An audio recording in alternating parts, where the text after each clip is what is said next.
Welcome back to my channel. ఈరోజు ఏం జరగబోతుందో తెలుసుకుందామా? ఇంకా ఎపిసోడ్లోకి వెళ్ళిపోతే కార్తీక్ అయితే కావేరితో మాట్లాడుతూ ఉంటాడు.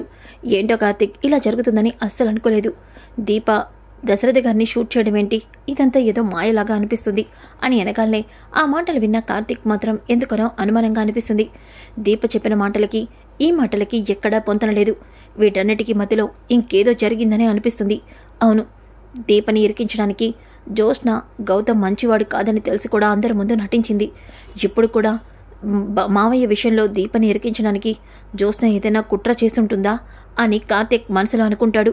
ఇక ఇంతలోకి అప్పుడే దీపని ఇక కోర్టుకు తీసుకొస్తారు. కారులోంచి దిగిన దీప వెంటనే కార్తీక్ దగ్గరికి వెళ్తుంది. కావేరి దీపని అలా చూసి చాలా బాధపడుతుంది. ఇక కార్తీక్ దీప అని వెనకాలనే, కార్తీక్ బాబు, శౌర్య ఎక్కడుంది? ఇంటికి వెళ్ళిపోయిందా? శౌర్య సంగతి నేను చూసుకుంటానే, నువ్వేం కంగారు పడదు దీప. కార్తీక్ బాబు, నేను చెప్తుంది నిజం. దశరథ గారిని నేను షూట్ చేయలేదు అని అంటూ ఉంటే, దీప, మన లాయర్తో మనం చెప్పాల్సిందంతా చెప్పాం. ఆయన అంతా చూసుకుంటాను అన్నారు. నువ్వు ఖచ్చితంగా నిరపరాధి అని రుజువు అవుతుంది దీప. నేను ఇంటికి తీసుకెళ్తాను, చూస్తూ ఉండు అంటూ కార్తీక్ అయితే దీపకి మాట ఇస్తాడు.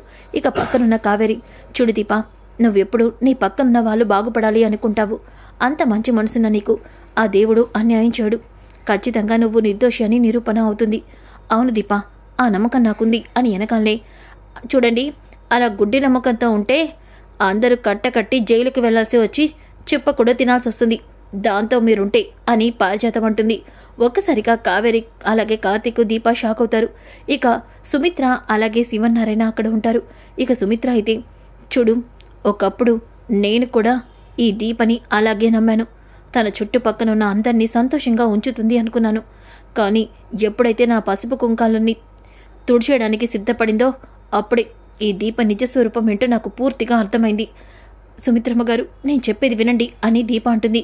ఏంటి నువ్వు చెప్తే మేం వినేది? ఇంకా నీ మాయమాటలను నమ్మటానికి మా సుమిత్ర సిద్ధంగా లేదు.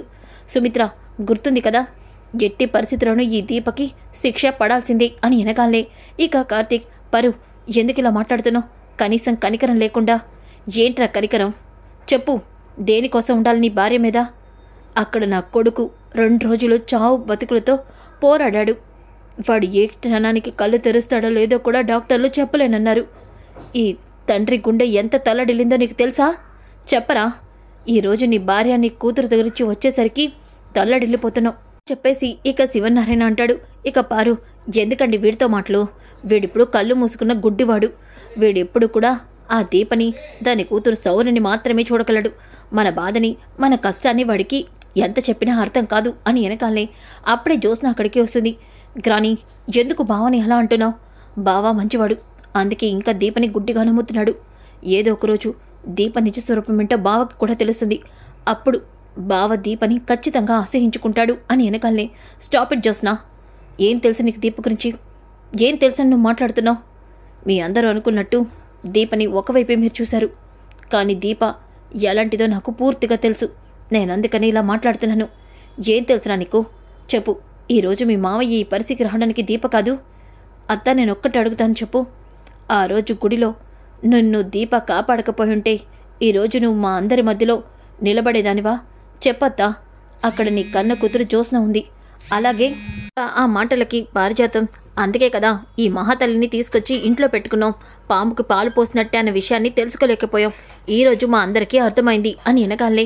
ఇక సుమిత్ర, నేను చేసిన జీవితంలో పెద్ద తప్పంటే అదే. ఆ దీపని నా ప్రాణాలు కాపాడిందని ఇంటికి తీసుకొచ్చాను చూడు, అదే నేను చేసిన పెద్ద తప్పు అంటూ ఉంటే ఇక అక్కడే ఉన్న కార్తీక్ అయితే, అత్త, దయచేసి అలా మాట్లాడద్దు. నువ్వు చెప్పింది తప్పని నువ్వనుకుంటున్నావు, కానీ నీకు గుర్తుందో లేదో, నా 12 ఏళ్ల వయసులో మనమందరం గుడికి వెళ్ళాం. అక్కడ కోనేట్లో నేను జోష్న కోసం తామర పువ్వు కోసం నీళ్ళల్లో దిగి ఈతరాక కొట్టుకుపోయాను. నీకు గుర్తుందా అత్త? ఎందుకు గుర్తులేదు? ఎందుకు ఇప్పుడు ఆ విషయం చెప్తున్నావు? అలా అనేసరికి సుమిత్ర, ఇప్పుడు ఆ విషయం గురించి ఎందుకు చెప్తున్నావు? అవునులే, ఆ విషయం గురించి నువ్వు చెప్పడమే మంచిదైంది. చూడు కార్తీక్, 12 ఏళ్ల వయసులో కూడా నిన్ను ప్రాణాలు పోతుంటే తను నీకన్నా చిన్నదైనా ప్రాణాలకి తెగించి నీళ్ళల్లో దూకి కాపాడింది చూడు, అది గొప్ప మనసు అంటే. అలాంటి వాళ్ళు దీపని చూసి బుద్ధి తెచ్చుకోవాలి. అలాంటి వాళ్ళకి అన్యాయం చేయకూడదు అని. అత్త, ఇప్పుడు నువ్వు ఎవరినైతే పొగిడావో, ఆ 10 ఏళ్ల పసికందు, ఆ 10 ఏళ్ల చిన్నారి సాహసం అని మెచ్చుకున్నావే, అది ఎవరో కాదు, దీప. ఏంట్రా కార్తీక్ నువ్వు అంటుంది? అవునత్తా, ఆ రోజు నన్ను దీప కోనెట్లో మునిగిపోతుంటే కాపాడింది. ఆ విషయం నాకు దీపని పెళ్లి చేసుకున్న తర్వాతే తెలిసింది. ఇప్పుడు చెప్పత్తా, దీప మంచిదో కాదో అని వెనకాలే ఇక పారిజాతం సుమిత్ర కొంప తీసి వీడి మాటలకి పడిపోయిందా ఏంటి బావని అప్పుడు కోనెట్లో పడితే కాపాడింది దీప అంటే బావని ఈ దీప చిన్నతనంలోనే తన వల్ల వేసుకోవడానికి ట్రై చేసిందన్నమాట. ఇలా బావ దాన్ని మోసంలో పడిపోకముందే, మమ్మీ మనసు మారకముందే నేను ఏదో ఒకటి చేయాలి అని పారు వైపు సాగు చేస్తుంది. ఇక పారిజాతం, సుమిత్ర వీడు చెప్తుందంతా ఉత్తి అబద్ధం. అవును, వీడి మాటల్ని నమ్మద్దు. ఈ దీప పెద్ద మాయలాడి ఏదైనా చేస్తుంది. దశరథకి బుల్లెట్ దిగింది మాత్రం ఈ దీప వల్లే కదా. ఇంకా దీని మాట నమ్ముతావేంటి? పద అని చెప్పేసి సుమిత్రను అక్కడి నుంచి తీసుకుని వెళ్ళిపోతుంది. సుమిత్ర మాత్రం దీప వైపు చూస్తూ, దీపని చూస్తుంటే మాత్రం నా మనసు ఎందుకింత కరిగిపోతుంది. దీప ఆయన్ని చంపడానికి సిద్ధపడింది. అయినా నాకు దీపని చూస్తుంటే జాలేస్తుంది. దీప కళ్ళల్లో కన్నీళ్లు చూస్తుంటే నా గుండెలో బాధగా అనిపిస్తుంది. నా కడుపు ఎందుకు ఇలా అయిపోతుంది అని బాధపడుతూ ఉంటుంది. ఇక కార్తీక్ని చూసి దీప ఏడుస్తూ, కార్తీక్ బాబు ఏంటిదంతా? దీప జడవుకు, అన్యాయం ఎప్పటికైనా గెలిచినట్టు కనిపిస్తుంది, కానీ చివరికి న్యాయమే గెలుస్తుంది. నువ్వేం బాధపడకు అని చెప్పి కార్తీక్ అయితే దీపని ఓదరుస్తాడు. ఇక కోర్టు టైం స్టార్ట్ అవుతుందో భగవాన్ దాస్ అయితే, మిలాట్ నా క్లయింట్ని అతి దారుణంగా చంపడానికి వాళ్ళ ఇంటికి వచ్చి తన చేతిలో ఉన్న గన్తో నా క్లయింట్ జ్యోత్స్నని చంపాలనుకుంటూ దశరథ గారిని షూట్ చేసి చంపింది ఈ దీప. ఎవిడెన్స్ అలాగే దీప పేల్చిన గన్లోని బుల్లెట్ అన్నీ కూడా మ్యాచ్ అవుతున్నాయి. చూసి ఈ క్లయింట్కి కఠిన కారాగార శిక్ష విధించాల్సిందిగా కోర్టు వారిని కోరుకుంటున్నానని భగవాన్ దాస్ అంటాడు. ఇక కళ్యాణ్, చూడండి మిలాట్, ఆయన చూపించిన సాక్ష్యాలతో నా క్లయింట్ తప్పు చేస్తుందని, నా క్లయింట్కి ఏ శిక్ష విధించాలో కూడా డిఫెన్స్ గారే చెప్పేస్తే ఎలా? వాదోపవాదనలు జరగాలి, నా క్లయింట్ తప్పు చేసినదేదో రుజువవ్వాలి. అప్పుడు ఇక్కడ డిఫెన్స్ గారు చెప్పినట్టు ఏ శిక్షణ విధించాల్సింది. అవును, ఈ విషయంలో నిరూపణ అవ్వాలి కదా అని వెనకాలే ఇక భగవాన్ దాసు, చూడండి మిలాట్, ఈమె నా క్లయింట్ని అతి దారుణంగా గన్తో షూట్ చేయడం తన కుటుంబ సభ్యులందరూ చూశారు అని చెప్పి పారిజాతాన్ని అలాగే సుమిత్రని ఇక శివనారాయణని బోర్డులో నిలబెట్టి ఒక్కొక్కరిగా ప్రశ్నలు అడుగుతూ ఉంటారు. ఇక కళ్యాణ్ అయితే అక్కడికి వచ్చి, నమస్తే మేడం, మీ పేరు? సుమిత్ర. దశరథ గారికి నేను భార్యని, జ్యోత్స్న నా కూతురు అని వెనకాలే. అవునా, ఈ దీపని మీరే మీ ఇంటికి తీసుకొచ్చారని విన్నా, నిజమేనా? నిజమే. చెప్పండి మేడం, ఎలా మీరు దీపని కలిశారు? ఎలా మీరు మీ దీపని ఇంటికి తీసుకొచ్చారు? గుడిలో నేను కొంతమందికి భోజనాలు పెడుతున్నా ఆ రోజు మా పెళ్లి రోజని. ఆ రోజు కొంతమంది నన్ను చంపాలని ప్రయత్నిస్తే దీప అడ్డొచ్చి తన ప్రాణాలకి తెగించి నన్ను కాపాడింది. ఆ కృతజ్ఞతనంతే దీపని నా ఇంటికి తీసుకొచ్చాను. విన్నర్గా మిలాట్, నోట్ దిస్ పాయింట్ అని వెనకంది. ఇక సుమిత్ర ఆ మాట చెప్పి వెళ్ళిపోతుంది. ఇంతలోకి అప్పుడే పారిజాతం కూడా భూమిలోకి నిలబడుతుంది. ఇది చెడ్డది, ఎప్పుడు చూసినా మా ఇంట్లో వాళ్ళందరినీ కూడా బాధ పెట్టాలని చూస్తుంది. నా మనవరాలు నా మనవడిని పెళ్లి చేసుకున్న టైంకి వచ్చి మనవడి మనసు మార్చి నా మనవరాలకి అన్యాయం చేసింది. ఇదంతా సరిపోనట్టు నా మనవరాలు నిశ్చితార్థాన్ని కూడా చెడగొట్టి ఏకంగా దశరథ ప్రాణాలే తీయాలని చూసింది అని పారిజాతం చెప్తుంది. ఇక శివనారాయణ కూడా దీప గురించి అడుగుతాడు. ఇక మీరు ఇద్దరు పిల్లలు కదా, మరి దశరథ కాంచిన ఇద్దరు పిల్లలైనప్పుడు మీ ఆస్తిని మీ కొడుకుకు మాత్రమే ఇచ్చారు ఎందుకు? ఎందుకంటే నా మనవడు నా కూతురు నా మాటని కాదని ఇంట్లోంచి వెళ్ళిపోయారు. అలాగే నా మనవరాని కాదని వాడు ఒక అన్నమక్కలను పెళ్లి చేస్తున్నాడు. అందుకనే వాళ్ళ పేరున ఆస్తి రాలేదు.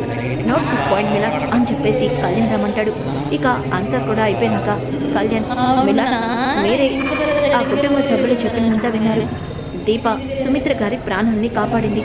ఆ కారణం చేతే సుమిత్ర గారు దీపని ఇంటికి తీసుకొచ్చారు. అలాంటప్పుడు దీప ఆ ఇంట్లో వాళ్ళ ప్రాణాలు ఎందుకు తీయాలనుకుంటుంది? ఆలోచించండి మిలాట్. అలాగే శివనారాయణ గారు చెప్పారు, ఆస్తి 2 భాగాలుగా వేసినప్పుడు ఆస్తిలో వాటా ఇవ్వలేదని కార్తీక్ కానీ దీప కానీ కాంచన గారు కానీ ఏ రోజు కూడా శివనారాయణ అడగలేదు. అలాంటప్పుడు వాళ్ళకి ఆస్తి మీద కూడా ఎటువంటి ఆశ లేదని ఇక్కడే అర్థమవుతుంది.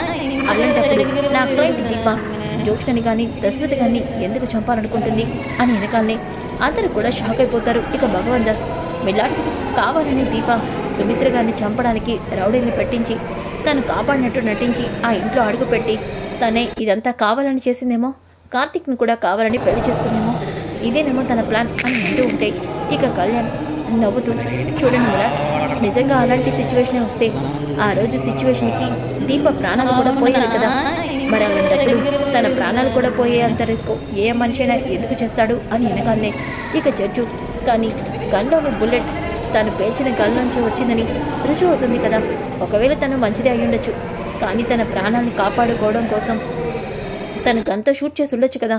మీరు చెప్పిన పాయింట్ కూడా నిజమే మిలాడ్, కానీ ఒక్కసారి నాకు ఆ ఇంటి సీసీ కెమెరాని కోర్టులో సబ్మిట్ చేయాల్సిందిగా కోర్టు వారిని కోరుకుంటున్నా అని వెనుకనే భగవంత్ క్షమించండి మిలాడ్, ఆ రోజు 2 రోజులు టెక్నీషియన్ ప్రాబ్లమ్స్ వల్ల వాళ్ళ ఇంట్లోని సీసీ కెమెరాల వీడియోను రికార్డ్ కాలేదు.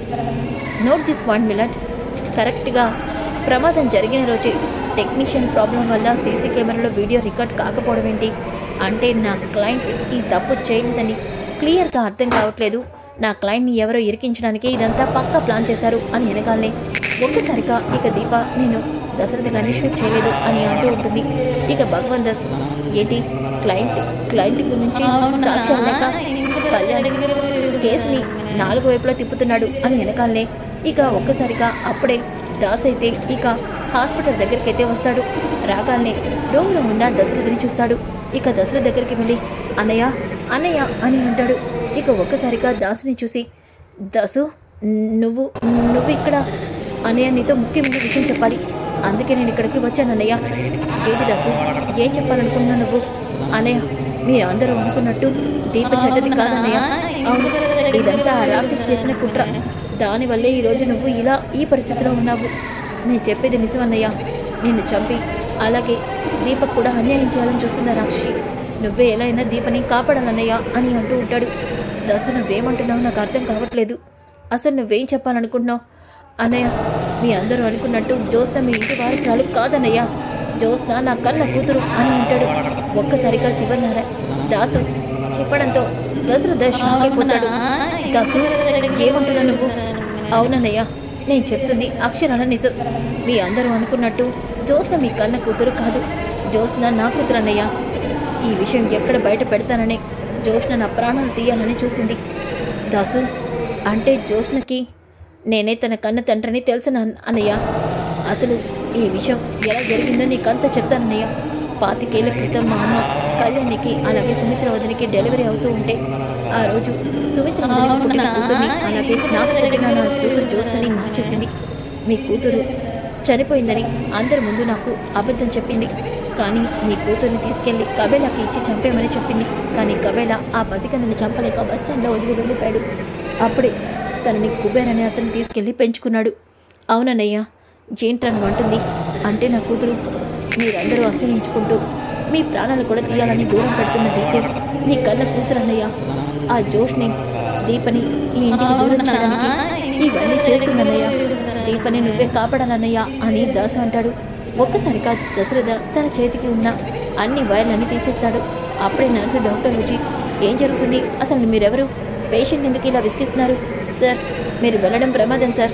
లేదు లేదు డాక్టర్, వెంటనే నేను కోర్టుకు వెళ్ళాలి, లేకపోతే నా కూతురికి అన్యాయం జరుగుతుంది, నన్ను వెంటనే కోర్టుకు తీసుకెళ్ళండి అని వెనకాలే వెంటనే ఇక్కడ డాక్టర్ అయితే దశరథకి ఏవో అన్నీ కూడా పెట్టేసి, సార్ మీరు ఇప్పుడు వెళ్ళొచ్చు, అలాగే ఏదైనా ప్రమాదం అయితే ఈ నర్సు మీ పక్కనే ఉంటుంది అని చెప్పేసి ఇక నర్సు అలాగే దశరథ దాసు ముగ్గురు కూడా కోర్టుకి బయలుదేరుతారు. ఇంకా ఒక పక్కన కార్తీక్ దీపకి ఏ అన్యాయం జరగకూడదని అలాగే కూర్చొని వింటూ ఉంటాడు. ఇక భగవంత్ దాస్ అయితే చాలా వాదోపవాదాలన్నీ చెప్తూ ఉంటాడు. ఇటు కళ్యాణ్ కూడా దీప గురించి వాదిస్తూ ఉంటాడు. ఇక జడ్జి అయితే వాదోపవాదాలు విన్నాక కేసు మొత్తాన్ని పరిశీలించాక ఇందులో దీప హత్య చేసింది అనడానికి ప్రూఫ్స్ ఉన్నాయి కదప్ప, దీప హత్య చేయలేదు అని చెప్పడానికి ఒక్క ప్రూఫ్ కూడా లేదు కాబట్టి అని అంటూ ఉంటే ఇక కళ్యాణ్ మిలాడ్ ఒక్క నిమిషం, ప్రూఫ్ లేదని నేను చెప్పలేదు, ప్రూఫ్ ఉంది అంటూ ఒక్కసారిగా దశరథ ఇంటి ముందు ఉన్న వీడియోలని రికార్డ్ని తీసుకొచ్చి చూపిస్తాడు. ఆ వీడియోలో దీప జ్యోత్స్న దగ్గరికి వెళ్ళి మాట్లాడుతూ ఉండడం, అలాగే జ్యోత్స్న కోసం దీప కర్ర పట్టుకుని లోపలికి వెళ్ళడం, ఇవన్నీ కూడా రికార్డ్ అయి ఉంటాయి. ఇక అది చూసి ఒక్కసారిగా జడ్జి ఇదిలో దీప తనని బెదిరిస్తున్నట్టు కనిపిస్తుంది కదా మిలాడ్, ఈ వీడియోకి ముందు ప్రీవియస్ వీడియో కూడా చూడండి అని ప్రీవియస్ వీడియోని చూపిస్తాడు. ఇక జ్యోత్స్న అయితే తన ఇంట్లోని రివాల్వర్ తీసుకొని అందులోని బుల్లెట్ తీసుకొని ఒక అతనికి ఇస్తూ ఉంటుంది. ఇక అతన్ని చూపిస్తూ ఉంటారు. ఇక అతనితో జ్యోత్స్న ముందే బుల్లెట్ని ఇచ్చి ఇదంతా కూడా మాట్లాడింది, కావాలంటే చూడండి అని చెప్పేసి చూపిస్తూ గౌతమ్ దశరథని షూట్ చేసిన వీడియోని చూపిస్తాడు. అందరూ కూడా షాక్ అయిపోతారు. విన్నర్గా మిలాన్ దీపకి ఆ ఇంట్లో కుటుంబ సభ్యులు ఇస్తున్న గౌరవాన్ని చూడలేక జ్యోత్స్న దీపని అడ్డు తప్పించుకోవడం కోసం, అలాగే తన భావ జీవితం నుంచి దీప లేకుండా చేయడం కోసం కావాలనే దీపని అడ్డు తప్పించడానికి జ్యోత్స్న దీప మీద పనిన కుట్ర ఇది. అవును, దీపని కావాలని రెచ్చగొట్టి తను గన్ తీసుకుని షూట్ చేసేలా చేసి తర్వాత తను పురమాయించిన వ్యక్తితో దశరథని షూట్ చేయించింది. ఇదంతా చేసింది జ్యోత్స్నే అని చెప్తూ ఉంటే అందరూ కూడా షాక్ అయిపోతారు. శివనారాయణ, సుమిత్ర కూడా షాక్ అయిపోతారు. ఇక అప్పుడే దశరథ కూడా అక్కడికి వస్తాడు. అవును, అతను చెప్తున్నంత నిజంగానే దీప నన్ను షూట్ చేయలేదు, దీప ఏ తప్పు చేయలేదు అని అంటాడు. అందరూ కూడా షాక్ అయిపోతారు. ఇక దీప నిరపరాధిగా రుజువు అవుతుంది. అలా అయిన తర్వాత ఒక్కసారిగా దీప కార్తీక్ దశరథ దగ్గరికి వెళ్తారు. ఇక దశరథ అయితే దీపని చూస్తూ దీప అని అంటాడు. ఏమండి మీరేంటి ఇక్కడికి వచ్చారు? దీప నన్ను షూట్ చేయలేదు, అందుకే చెప్పడానికి వచ్చాను అని చెప్పేసి అంటాడు.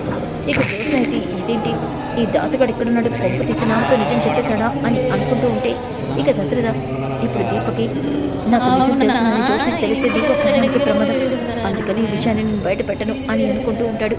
ఇంకా జ్యోత్స్నకైతే అక్కడ సీసీ కెమెరాలో జ్యోత్స్న ఫేస్ సరిగ్గా రికార్డ్ కాకపోవడం వల్ల భగవాన్ దాస్ అయితే తను నా క్లయింట్ జ్యోత్స్న కాదు ఇంకెవరో అయి ఉంటారు, కాబట్టి అతనెవరో తెలుసుకునే వరకు నా క్లయింట్ జ్యోత్స్నకి ఎటువంటి శిక్ష పడకూడదు అని కోర్టులో అడుగుతాడు. ఇక కోర్టు వారు కూడా ఓకే అని చెప్తారు.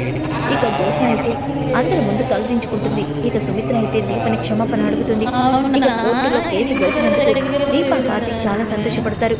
అప్పుడే అక్కడికి వచ్చిన కాశీ అలాగే స్వప్న ఒక దండ తీసుకొచ్చి దీప కార్తీక్ మెడలో వేస్తారు. ఇక జ్యోత్స్న కోపంగా చూస్తూ ఉంటే చూసావా జ్యోత్స్న, మా అన్నయ్య మా వదిన ఏ తప్పు చేయలేదని రుజువైంది, వాళ్ళని ఎప్పుడు పెడతారని చూసినా నీకు ఇలాగే ఎదురు దెబ్బ తగులుతుంది, ఇప్పటికైనా గుర్తుపెట్టుకో అని చెప్పేసి అంటూ ఇక దీప కార్తీక్ని ఇంటికి తీసుకొస్తారు. ఇంటికి రాగానే అది చూసిన శౌర్య అలాగే కాంచన వాళ్ళైతే చాలా సంతోషపడతారు. అమ్మ నేను చెప్పాను కదా దీప ఏ తప్పు చేయలేదని, ఇప్పుడు అదే రుజువైంది, దీప నిర్దోషంగా ఇంటికి వచ్చింది అని అనగానే అందరూ కూడా చాలా సంతోషపడిపోతారు. ఇక దీప కూడా శౌర్య దగ్గరికి వెళ్ళి శౌర్య అంటూ శౌర్యని హక్ చేసుకుంటుంది. థ్యాంక్ యూ నాన్న, అమ్మని తీసుకొస్తారని నాకు మాట ఇచ్చి నా మాట నిలబెట్టుకున్నావు. అమ్మ నాన్న ఇక మన ముగ్గురం కూడా ఎప్పుడూ హ్యాపీగా ఉంటాము అని అంటూ ఉంటే అప్పుడే దశరథ అలాగే సుమిత్ర శివనారాయణ వాళ్ళు కూడా ఇంటికి వస్తారు. ఒక్కసారిగా కాంచన అన్నయ్య అంటూ దగ్గరికి వెళ్తుంది.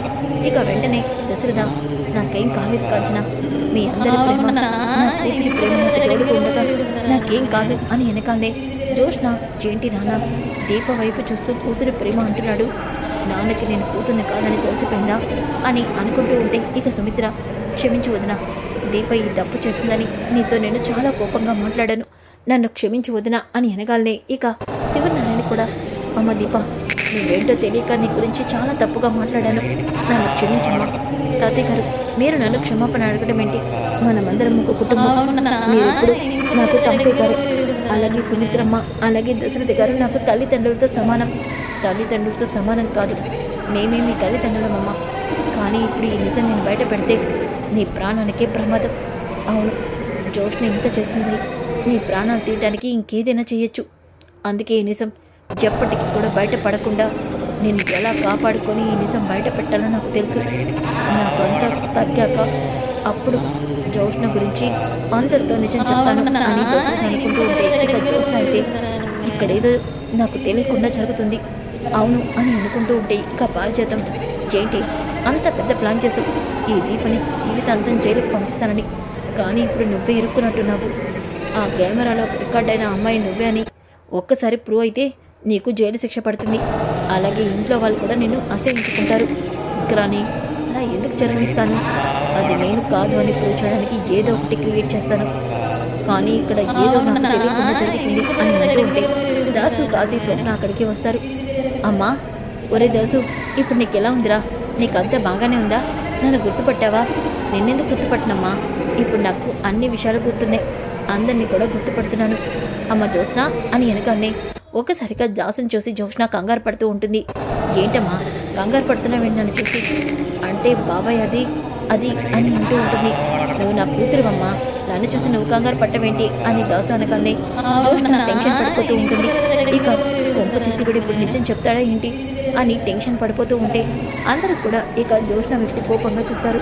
సో ఫ్రెండ్స్, మరి కమింగ్ ఎపిసోడ్ చాలా చాలా ఇంట్రెస్టింగ్గా ఉంటుంది. బాగుంది. వీడియో నచ్చితే తప్పకుండా లైక్ చేసి షేర్ చేయండి. Thanks for watching. Back to my channel. ఈరోజు ఏం జరగబోతుందో తెలుసుకుందామా ఇంకా ఎపిసోడ్లో.